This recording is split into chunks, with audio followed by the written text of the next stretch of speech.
Hello दोस्तों, नमस्ते, राधे राधे। मैं आपकी साधना दुबे आज आप सभी के सामने एक छोटा सा बेटा विवाह गीत लेके आई हूँ। आप लोग सुनिए, सुन के आनंद लीजिए और अपनी छोटी बहन को अपना दुलार प्यार आशीर्वाद खूब ढेर सारा दीजिए। आइए देर न करते हुए हमारे इस गीत पे खूब ढेर सारा दुलार प्यार दीजिएगा दोस्तों, ताकि हमारा मनोबल बढ़ता रहे। हर दिन एक नया वीडियो आप लोगों के सामने लेके हाजिर रहूँ।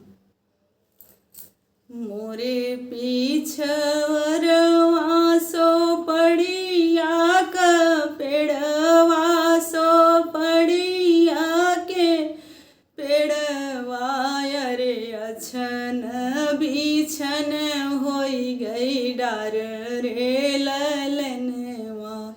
अरे अछन बिछन होई गई डार रे ललनवा। मोरे पीछवरवा सो पड़िया क पेड़वा रे अछन बिछन होई गई डारी रे ललनवा। रे अछन बिछन होई गई डारी रे ललनवा। घोड़वा चढ़ल आवई दुल्हे श्री रामचंद्र, दुल्हे श्री रामचंद्र। अछन बिछन होई गई डारी रे ललनवा। रे अछन बिछन होई गई डारी रे ललनवा। घर में से निकली जन कमलिनिया, अरे जन कमलिनिया। कौशल्या आगे भैलिनी ठाढ़ी रे ललनवा। कौशल्या आगे भैलिनी ठाढ़ी रे ललनवा। घोड़वा चढ़ल आए दुल्हे श्री रामचंद्र। अछन बिछन होई गई डारी रे ललनवा। रे अछन बिछन होई गई डारी रे ललनवा। बिनती से बोलीनी रानी कौशल्या, रे रानी कौशल्या। रे सुन मालिनी अरज हमार रे ललनवा। बबुआ जो होते बरजी माई रखत्यों, बरजी माई रखत्यों। अरे छैला बरजी नाही जाई रे ललनवा।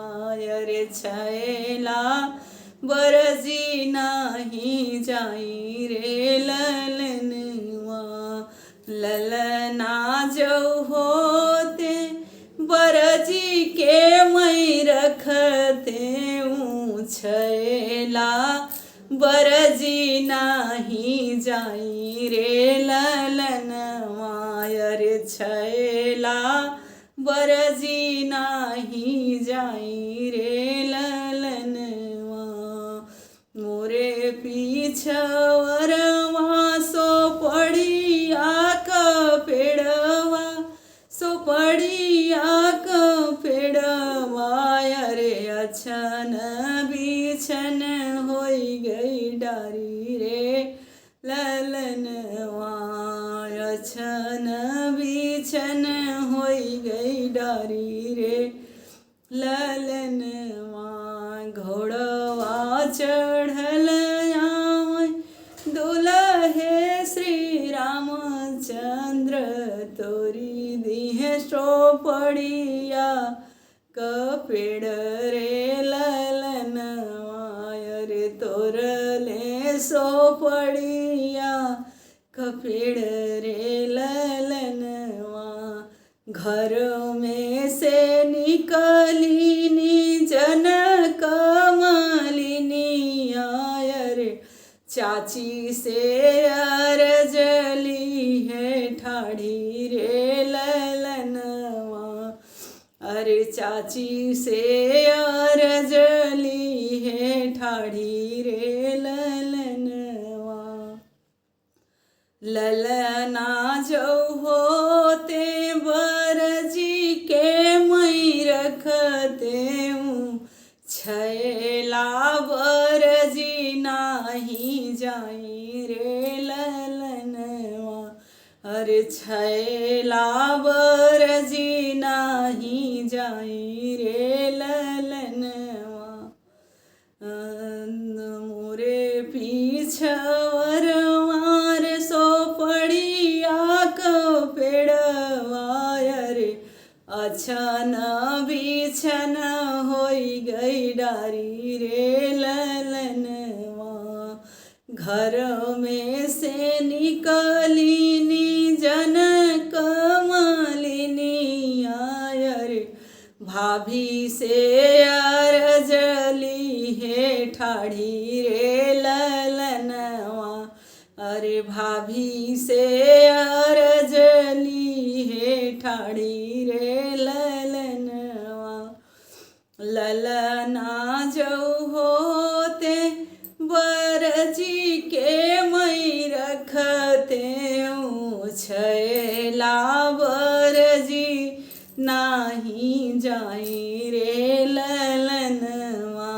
अरे छैला बरजी नाही जाई रे ललनवा।